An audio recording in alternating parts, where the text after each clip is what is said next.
और अब बात समाजवादी पार्टी के विधायक अबू आजमी की। अबू आजमी के विवादित बोल, गणेश उत्सव कावड़ पर बोले हैं अबू आजमी। एक महीने सड़क बंद रहती है, कावड़ पर 1 महीने सड़कें बंद रहती हैं, सड़कों पर होता है गणेश उत्सव। लाउडस्पीकर पर अबू आजमी का ये विवादित बयान सामने आए हैं। मंदिरों में हाई लेवल कीर्तन बजता है, सिर्फ मुस्लिमों को परेशान किया जा रहा है। वोट बैंक के लिए लाउडस्पीकर पर प्रेशर दिया जा रहा है। पुलिस सिर्फ डेसिबल चेक करे, लाउडस्पीकर उतारने की जरूरत नहीं।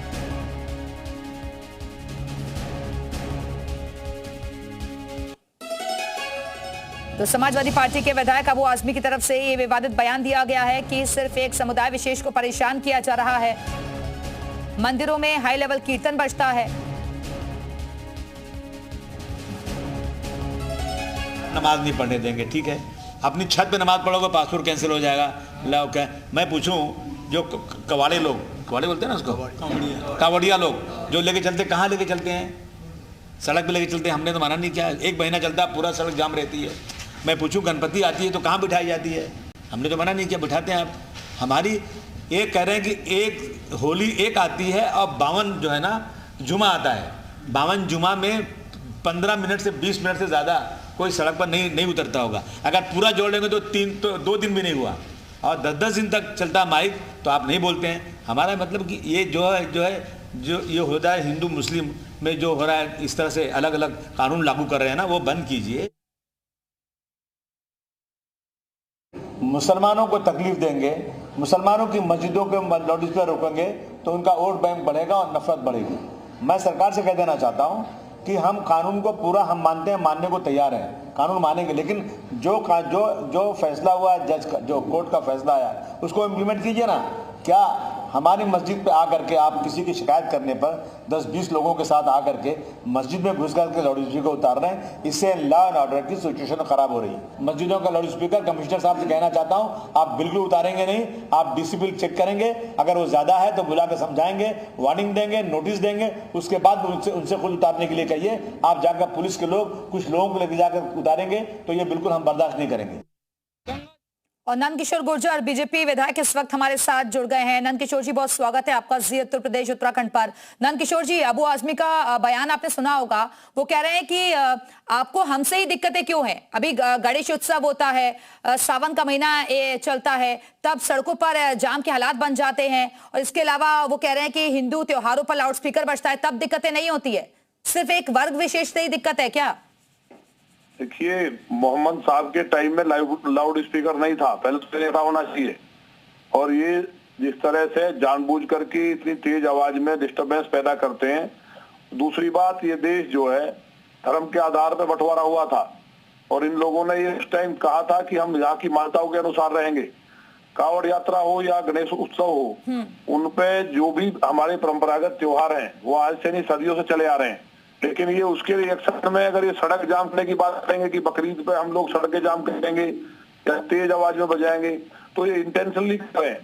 हिंदू कभी किसी को कहीं भी किसी त्योहार में डिस्टर्ब नहीं करता है। कावड़ यात्री आपने देखे होंगे, वहां लगभग करोड़ों लोग निकलते हैं, वो एक साइड से होकर निकलते हैं, कभी किसी से मिसबिहेव नहीं करते हैं। तो अबू आजमी वगैरह ये जो लोग हैं, अगर इनको ज्यादा यहाँ दिक्कत हो रही है तो इन्हें पाकिस्तान चले जाना चाहिए। क्योंकि ये देश जो बंटवारा जो हुआ था, इसी बात पे हुआ था कि मुसलमान पाकिस्तान जाएगा और हिंदुस्तान में या हिंदुस्तान के वाले हिंदू रहेंगे। कह रहे हैं कि कानून का सम्मान, संविधान का सम्मान हम भी करते हैं, लेकिन धार्मिक स्थल से लाउडस्पीकर हटवाए जाए ना, सिर्फ मस्जिदों से ही क्यों उतरवाए जा रहे हैं? नहीं, मस्जिदों पे ज्यादा चिल्लाते हैं ना। कई मंदिरों में सुना है आपने, हिंदू कानून का पालन करता है और ये लोग जानबूझ करके उत्तेजित करने का काम करते हैं। और जिस तरह की बात कर रहे हैं कि भाई वहां जाकर के लोग उतारते हैं, तो ऐसा कुछ नहीं है। ये लोग जहां भी हैं वहां जाके बवाल करते हैं। और अगर ज्यादा दिक्कत है इन्हें, इन लोगों ने उस टाइम स्वीकार किया था जो यहाँ बचे थे कि हम यहाँ की मान्यताओं के अनुसार रहेंगे। भारत के जितने भी यहाँ परंपराएं हैं, जितने भी धार्मिक त्योहार हैं, उनको हम सब सम्मान करेंगे और यहाँ अपना कोई एजेंडा लागू नहीं करेंगे। नहीं, वो तो एजेंडा आपका बता रहे हैं ना। वो कह रहे हैं कि जब से बीजेपी की सरकार आई है, हिंदू मुसलमानों को लड़वाने का काम आप कर रहे हैं, और प्रशासन पर भी आरोप लगा रहे हैं कि भाई डेसिबल चेक करें ना, जबरन क्यों लाउडस्पीकर उतरवा रहे हैं? हिंदू मुसलमान हम नहीं लड़वा रहे। उत्तर प्रदेश में 4000 दंगे हुए थे सपा की सरकार में। कांग्रेस की सरकार में मलियाना में सैकड़ों मुसलमान मारे गए थे। हमारी सरकार में शादी है, जो गुंडे थे, चाहे वो किसी धर्म जाति के हों, अराजकता ठीक। जो पाते थे वो या तो जेल में या ऊपर चले गए हैं। और Uttar Pradesh law and order में नंबर 1 है देश में। ठीक। इसलिए नहीं समझना नंदकिशोर जी, को। आप बने रहिएगा। मनोज यादव जी समाजवादी पार्टी के प्रवक्ता हमारे से जुड़ गए हैं। मनोज यादव जी वो कह रहे हैं कि जिनको बहुत ज्यादा दिक्कतें हो रही हैं तो वही पाकिस्तान चले जाइए। अबू आजमी के बयान पर रिएक्शन सामने आया बीजेपी का। देखिए, भारत एक लोकतांत्रिक देश है और भारत में हर राजनीतिक दल को और हर धर्म के मानने वालों को बराबर अधिकार है। ना किसी को हिंदू होने से ज्यादा लाभ है और ना किसी को सिख ईसाई होने से कम राजनीतिक धार्मिक और राजनीतिक और सभी अधिकारों की बराबरी है। अगर बीजेपी सत्ता में बैठ के इस तरह की बातें करे तो दुर्भाग्यपूर्ण है। जिस लॉ एंड ऑर्डर की दुहाई बीजेपी के विधायक दे रहे हैं उनको शायद मैंने अभी कुछ दिन पहले ही देखा था कि कैसे कुत्ता फाड़ के और उत्तर प्रदेश के लॉ एंड ऑर्डर पे सवाल उठा रहे थे। या तो उनको लॉ एंड ऑर्डर की तरफ से संतुष्ट कर दिया गया उत्तर प्रदेश में, या तो उनके उन सारे वक्तव्यों को मैं झूठा नहीं, मानता हूं। मनोज यादव जी टॉपिक पर ही रहते हैं ना, आपको भी भेदभाव नजर आता है क्या? इसका टॉपिक का जवाब देंगे हम। मनोज यादव जी, जवाब देंगे। मनोज यादव जी करंट टॉपिक पर रहते हैं ना। ये जो लाउड स्पीकर उतरवाने की बात सामने आ रही है, आप सहमत हैं इससे, अबू आजमी के बयान से? अबू आजमी जी ने जो कहा है वो बात मैं पुनः बिल्कुल बेहतर तरीके से बता दे रहा हूँ। उत्तर प्रदेश की सड़क पे मुसलमानों को नमाज नहीं पढ़नी चाहिए क्योंकि बीजेपी के नेताओं ने उत्तर प्रदेश और देश की सड़कों पे व्यभिचार, बलात्कार और अय्याशी करने का अड्डा बना रखा है। ये मैं स्पष्ट रूप से पूरे देश को बता दे रहा हूँ।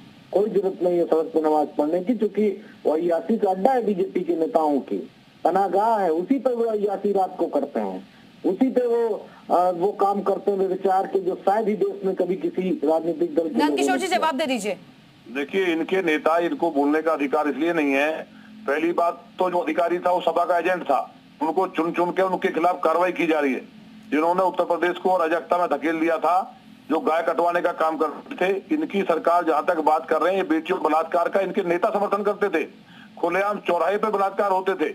आज हमारी बात कर रहे हैं, इन्होंने पहली ऐसी सरकार है सपा की जिसने सरकार बनते ही पहली कैबिनेट में आतंकवादियों को रिहा करने का आदेश दिया हो, कार सेवकों को गोली चलवा करके सरयू में डाल दिया हो। मतलब लॉ एंड ऑर्डर के नाम पे लोग सपा का अगर झंडा लगाए तो ये मानते थे कि इसमें अपराधी बैठा है। बीजेपी की गवर्नमेंट आने के बाद अपराधी आज कांप रहा है। उत्तर प्रदेश के अंदर रामराज है, एक आध अधिकारी निकम्मा हो तो उसको ठीक करते हैं, हमारे लोकतंत्र है, उसको हमने किया। लेकिन जो अबू आजमी कह रहे हैं यहाँ धर्म के आधार पर देश बंटवारा हुआ था कि नहीं?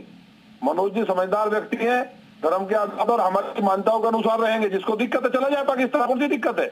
बंटवारा तो हुआ था, लेकिन यहाँ रहना है तो कायदे से रहें।